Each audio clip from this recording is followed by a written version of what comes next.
Hello and welcome to आवाज़ महम चौबीसी। मैं हूं रामराज जी और हमारे साथ मेहमान के तौर पर बने हुए हैं महम शुगर मिल के एमडी मुकुंद जी।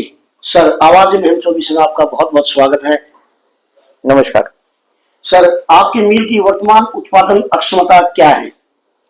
पहले तो मैं बताना चाहूंगा कि जो शुगर मिल महम थी उसकी स्थापना सन 1989 में हुई थी जी। और उसका फर्स्ट जो सीजन था वो 1990 से शुरू हुआ था। जी जी। लगभग इसको 35 साल हो गए हैं। जी जी। प्रोडक्शन क्षमता जो इसकी है, बेसिकली जो प्रोडक्शन क्षमता है वो 2500 टीसीडी की है, पर एक्चुअल जो प्रोडक्शन है वो डिपेंड करती है कि उस सीजन में कितने गन्ना प्रोडक्शन हुआ है। तो मैं इस साल का यदि कहना चाहूं तो 14.5 लाख क्विंटल हमारा गन्ना जो है वो पेराई की जो प्रोसेस है उसके अंदर आया। जी, बिना रुकावट के। हाँ, हमने ये कोशिश करी है पिछले कुछ सालों से कि जो हमारा मैकेनिकल ब्रेकडाउन है वो काफी कम हो। इसमें मुझे कहना होगा कि हमारा जो प्रेजेंट जो मिल मेंटेनेंस है, मिल का जो मैनेजमेंट है काफी अच्छा है। और उसका जो एक ऑब्जर्वेशन किसानों ने जनरल बॉडी मीटिंग में भी, जिसमें डीसी साहब भी होते हैं, उसमें भी एक ऑब्जर्वेशन दिया था किसानों ने भी कि मिल का जो मैनेजमेंट है वो काफी अच्छे से चल रहा है। काफी अच्छे से। आप गन्ना किसानों के लिए क्या क्या सुविधाएं प्रदान करते हैं सर? मैं सभी आम जनता के लिए जो मिल के ज्यूरिसडिक्शन में आते हैं उनके लिए बताना चाहूंगा कि मिल भी अपने स्तर पर काफी छोटी छोटी स्कीम्स, छोटी छोटी जो सुविधाएं हैं वो प्रोवाइड करता है। काफी सारी सुविधाएं हमारा कृषि विभाग भी प्रोवाइड करता है, पर जो स्पेसिफिकली जो गन्ने के उत्पादन के लिए मिल प्रशासन जो एफर्ट्स लेता है उसके बारे में मैं आपको बताना चाहूंगा। सबसे पहले यदि हम सीड जो बीज है, सीडलिंग से शुरुआत करें तो एक हमारी MHT मशीन्स हैं जो सीड को ट्रीटमेंट करती हैं हीट ट्रीटमेंट के थ्रू, ताकि उसमें जो कीड़ा वगैरह लगता है वो पहले ही ट्रीट हो जाए। इससे हमारा अनुमान ये है कि 5 से 10% जो है प्रोडक्शन बढ़ती है। और इसका जो यूज करने पे किसान को मजदूरी लगती है और जो सामान लाना होता है, ट्रेवल एक्सपेंसेस होते हैं, ट्रांसपोर्टेशन एक्सपेंसेस होते हैं, उसके लिए भी हम प्रति एकड़ जितना भी बीज लगता है उस पर 2000 रुपए की सब्सिडी भी देते हैं। दूसरा हम चलें तो जो पेस्टिसाइड्स हमें फेडरेशन के द्वारा प्राप्त होते हैं वो काफी उच्च गुणवत्ता के होते हैं। दूसरा, उस पे भी जो भी उसका प्राइस टेंडर के थ्रू जो भी प्राइस आता है, मिल उस पे अपने संसाधनों से 10% सब्सिडी अतिरिक्त तौर पर देता है। बाकी 90% जो भी लागत होती है, जो भी पैसा होता है वो किसानों से वसूला जाता है। तीसरा जो सुविधा है वो मैं सभी किसानों को बताऊंगा कि जो किसान भाई यहाँ पे अपना उत्पाद लेके आते हैं उनकी सहूलियत के लिए पिछले 3-4 सालों में काफी एफर्ट्स किए गए हैं। पहले आपको ध्यान होगा, आप तो महम से ही हैं, कि यहाँ पे काफी लंबी लाइंस ट्रैक्टर्स की लगा करती थी। तो पिछले 1-2 साल में इतना एफर्ट किया गया है कि उस सिस्टम को ऑनलाइन मैनेजमेंट के तहत लाया गया है, ताकि किसी किसान को ये पहले ही पता लग जाए कि कल मेरा नंबर है, तो वो रात को अपना भी जो भी है गन्ने हैं उसको उत्पाद को ट्रॉली में भरे और ट्रांसपोर्ट करके सुबह तक ले आए। उसका जो भी काम है यहाँ प्रोसेसिंग 3-4 घंटे में उसकी ट्रॉली से गन्ना निकाल लिया जाता है और उसकी जो भी वेइंग वगैरह का सिस्टम पूरा स्ट्रीमलाइन तरीके से किया गया। तो ये मुख्यतः जो हमारी स्कीम्स हैं, जो छोटी मोटी सुविधाएं हैं हम देते हैं।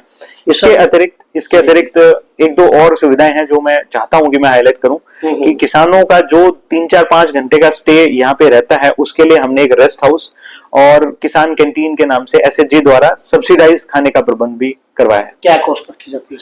उसमें किसान से केवल 10 रुपए प्रति जो है थाली वसूल की जाती है और बाकी कुछ अमाउंट है जो लेबर डिपार्टमेंट के हिसाब से डिसाइड होता है, वो मिल वहन करता है। ओके। आपके मिल की भविष्य की योजनाएं क्या होती हैं सर? क्या योजना बना रखी है आपने कि क्या होना चाहिए? देखो, आपको पता है कि ये एक स्टैंड अलोन प्लांट है, जिसका मतलब ये है कि इसमें जो ओल्ड कंसेप्शन था, ओल्ड आइडिया था, वो ये था कि गन्ने की पेराई करके चीनी बनाई जाएगी। तो इस एक गन्ने का जो सेटअप होता है उससे काफी सारे उत्पाद और भी बनते हैं, जिसमें एक प्रेस मड है जिसका उपयोग एथेनॉल प्रोडक्शन के अंदर या मीथेन गैस प्रोडक्शन। क्या होता है? प्रेस मड मैली को बोला जाता है, जो सेटल्ड सब्सटेंसेस होते हैं। तो उसका आजकल जो हमारे यहाँ पे है एज ए फर्टिलाइजर भी, सैंड जो सॉइल अमेंडमेंट के तौर पे भी उसका यूज किया जाता है। और तो एक ये बाय प्रोडक्ट है। दूसरा और मेजर जो बाय प्रोडक्ट है हमारा मोलेसिस है। मोलेसिस का मल्टीफेरस यूज है आज के टाइम में और उसकी इसी हिसाब से मार्केट डिमांड भी बढ़ रही है। इथेनॉल प्रोडक्शन से लेके जिसको बाद में फ्यूल में यूज किया जा सकता है और जो कैटल फीड बनाने के लिए भी उसका यूज किया जाता है। ये दोनों चीजें हैं जिनको अभी हम थोड़ा बहुत यूज कर पा रहे हैं। तो क्या सर ये जो है मिल में ही बनाते हैं ये सब? नहीं, मैं आपको बताना चाहूंगा कि मोलेसिस जो है, मोलेसिस वो सब्सटेंस है जिसके अंदर से चीनी को क्रिस्टलाइज करके निकाल लिया जाता है और जो वेस्ट प्रोडक्ट बचता है उसको मोलेसिस कहा जाता है, जी जी जिसको हम आम भाषा में शीरा भी बोल देते हैं। जी। तो उसका एज ए बाय प्रोडक्ट है, वो उत्पाद है, वो बनता ही है प्रोडक्शन के साथ में। और जो प्रेस मड है वो जो हमारा धीरे धीरे जो सेटल्ड जो वेस्ट प्रोडक्ट होता है, सेटल्ड जो सब्सटेंसेस होते हैं जो चीनी के प्रोडक्शन के प्रोसेस में है, वो उसको मैली के तौर पे एज ए प्रेस मड कहा जाता है। जी जी। आपके मिल का पर्यावरण के ऊपर क्या प्रभाव पड़ता है? क्या उसके लिए आपके क्या कदम रहते हैं कि पर्यावरण भी जो है वो ठीक ठाक रहे? देखो, कोई भी इंडस्ट्रियल यूनिट जहां पे भी काम करती है तो उसका थोड़ा बहुत, यदि हम stand alone point of view से देखें तो थोड़ा बहुत पर्यावरण पे नेगेटिव प्रभाव आता ही है। जी। पर उसके मैनेजमेंट के लिए हम काफी एफर्ट्स ले रहे हैं। नंबर एक है कि जो भी यहाँ से एमिशंस होते हैं, जो भी हमारा बगैस को जला के और जो हम एनर्जी बनाते हैं उससे जो भी यहाँ से फ्लू गैसेस निकलती हैं, हमारी कोशिश रहती है कि हमारा सेटअप इतना तैयार रहे, जो भी फ्लू गैसेस हैं उसमें जो सब्सटेंसेस हैं, पार्टिकुलेट मैटर है, वो हमारे एपरेटस में ही बैठ जाए और उसको हम बाद में हमारे एयर में वो एमिट ना हो। दूसरी बात यह है कि यहाँ पे हमारी कोशिश रहेगी कि अत्याधुनिक जो सेंसर्स हैं पोल्यूशन कंट्रोल बोर्ड के हिसाब से उनको यहाँ पे रखा जाए, ताकि जो भी हमारे एमिशंस एनवायरमेंट में होंगे वो पर्यावरण के जो मापदंड है उनके अनुकूल रहें। जी। तीसरा हमारा कोशिश ये रहेगी कि मिल का जो मिल एरिया है जहाँ पे ये पिराई का कार्य चलता है उसके आसपास हम ग्रीन डेंसिटी पूरी रखें, पेड़ों की जो है डेंसिटी पूरी रखें, ताकि जो भी एमिशंस यहाँ से हुए हैं उसमें जितनी क्षमता पे वो उसको एनवायरमेंट एब्जॉर्ब कर पाए, एज ए ग्रीन बेल्ट हम उसको कोशिश रहती है। नेचुरली भी वो अवेलेबल है, नेचुरली भी वो रहती है, और हम कोशिश रहेगी हमारी जहाँ पे जरूरत होगी उसको हम आर्टिफिशियली भी क्रिएट करेंगे। चीनी की गुणवत्ता को में सुधार करने के लिए आपके क्या मानदंड हैं, क्या पैमाने हैं और कैसे सुनिश्चित करते हैं सर उसको? मैं आपको बताना चाहूंगा कि हमारा जो प्लांट है उसमें इसका जो डिजाइन है उसके हिसाब से दो प्रकार की चीनी है। उसका जो टेक्निकल नाम है वो S30 और M30 के नाम से साइज के हिसाब से है। हमारी मिल से जो साइज क्रिस्टल साइज है शुगर का उसके हिसाब से, वैसे और भी मिल्स हैं जिसमें L30 M31 साइज भी उपलब्ध है, इवन रिफाइंड शुगर भी उपलब्ध है। पर मैं आपको ये आश्वस्त करना चाहूंगा कि जो प्रोसेस है शुगर बनाने का वो एक केमिकल प्रोसेस भी है। कोशिश रहती है हर मिल्क की कम से कम केमिकल का यूज हो ताकि वो एज हेल्दी एज पॉसिबल हो पाए। बट शुगर क्या है कि उसमें केमिकल्स कुछ ना कुछ उसमें परसेंटेज में यूज होते ही हैं। पर मैं महम के लोगों को ये जरूर बताना चाहूंगा कि हमारी मिल की कोशिश ये रहती है कि आसपास की जितनी भी मिल्स हैं उससे हम कंपैरेटिवली कम केमिकल्स यूज करें।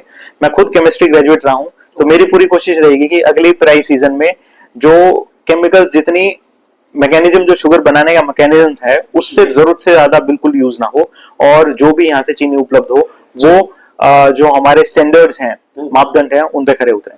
अभी भी बहुत अच्छी गुणवत्ता की हमारी चीनी है, हमारी कंपैरेटिव आसपास की जो मिले हैं उससे काफी ऑन पार हमारी चीनी है। पर मेरी और कोशिश रहेगी कि उनके स्टैंडर्ड्स को और अपग्रेड किया जा सके। जी। अंत में हम आपसे क्वेश्चन लेते हैं कि महम के गन्ना किसान हैं उनके लिए आपका क्या संदेश रहेगा? देखिए, मैं सभी किसान भाइयों से जो कोऑपरेशन एक्सपेक्ट कर पा रहा हूँ उसका मैं बहुत ही शुक्रिया अदा करना चाहूंगा, क्योंकि हमारे पिछले सीजन में जो बिजाई थी काफी कम रही थी। मैंने भी 10-12 गांव में अभी तक विजिट किया है और आगे आने वाले कुछ दिनों में और विजिट मैं करूंगा। पर जितना मैंने विजिट किया उसके हिसाब से किसानों का जो रिस्पॉन्स रहा वो काफी अच्छा रहा। मुझे पता है कि इस क्षेत्र में थोड़ी पानी की कमी है और किसानों की जेन्युइन डिमांड्स है कि जब नहर का पानी आता है तो बिजाई ज्यादा हो पाती है। तो मैंने किसानों को यह आश्वस्त भी किया था कि वो जब जहां पे भी कोई भी ऐसी समस्या है वो मुझे लेटर लिखें। 3-4 गांव से ऐसे लेटर्स आए हैं और तीनों चारों पे हमने जो भी फॉरवर्डिंग, जो भी हमारी अप्रोच थी, जो भी हमारे एफर्ट्स थे, वो कंसर्न एक्सचेंज को हमने रिक्वेस्ट कर लिया कि उस नहर में जल्द से जल्द पानी का जो प्रबंध कराएं। इवन मैं आपको एक स्पेसिफिक केस भी बताना चाहूंगा कि 2-3 दिन पहले कुछ किसान आए थे और हमारे केन डिपार्टमेंट ने भी मुझे ये बताया था कि जो रोहनाथ, पपोसा और रेतेरा के जो क्षेत्र के जो किसान हैं उनको बिजाई के टाइम में पानी उपलब्ध न होने की वजह से कुछ दिक्कतों का सामना करना पड़ रहा है। इसके लिए मैंने तुरंत उनसे एक लेटर लिखवाया, एक रिक्वेस्ट लिखवाई कि आप मुझे इसके लिए बताओ, और उसके बारे में मैंने ना केवल सुपरिंटेंडिंग इंजीनियर हैं जो अपना कैनाल वाटर मैनेजमेंट यहाँ इस क्षेत्र के जुरिडिक्शन में करते हैं, इवन मैंने एमडी जो फेडरेशन सर हैं उनको भी ये अनुरोध किया है कि वो यदि हो सके तो जो माननीय मंत्री जी हैं इस विभाग के इंचार्ज हैं उनको उनसे संपर्क स्थापित करके शर्मा अ, सहकारिता मंत्री है सर। नहीं, इरिगेशन मंत्री जी से इसके बारे में थोड़ा सा अनुरोध करके एक पर्सनल अटेंशन दिलवा पाए। ओके। बाकी फिर भी मैं किसानों का शुक्रिया अदा करना चाहूंगा कि उन्होंने काफी पॉजिटिव रिस्पांस दिया, और उनसे एक अनुरोध भी करना चाहूंगा कि अभी भी बिजाई का सीजन है जो अगले 15 से 20 दिन अनुमानित है चलेगा, तो कोशिश करें जिस क्षेत्र में पानी की उपलब्धता ठीक है और जहाँ पे जो मृदा की गुणवत्ता अनुकूल है वहां पे जहां तक पॉसिबल हो पाए कोशिश करें हमारी मिल की सुविधाओं का फायदा उठाएं और वहां पे गन्ने की बिजाई करना सुनिश्चित करें। जी, तो ये थे हमारे साथ श्री मुकुंद जी जो कि महंग शुगर मिल के एमडी हैं। उन्होंने काफी विस्तार से जो है कि गन्ना किसानों को अपनी सलाह दी है। तो आप इस वीडियो में क्या सोचते हैं, अपनी राय कमेंट बॉक्स बिल्कुल खाली पड़ा है, और कोई सुझाव हो आपके तो आप उनको उसमें आप लिख सकते हैं। रिस्पेक्टफुल गाइडलाइंस के अकॉर्डिंग आपने जो है सारा यहाँ पे करना है। तो सर आपका बहुत बहुत धन्यवाद जो आपने हमें समय दिया, उसके लिए बहुत बहुत धन्यवाद सर। बहुत बहुत थैंक यू।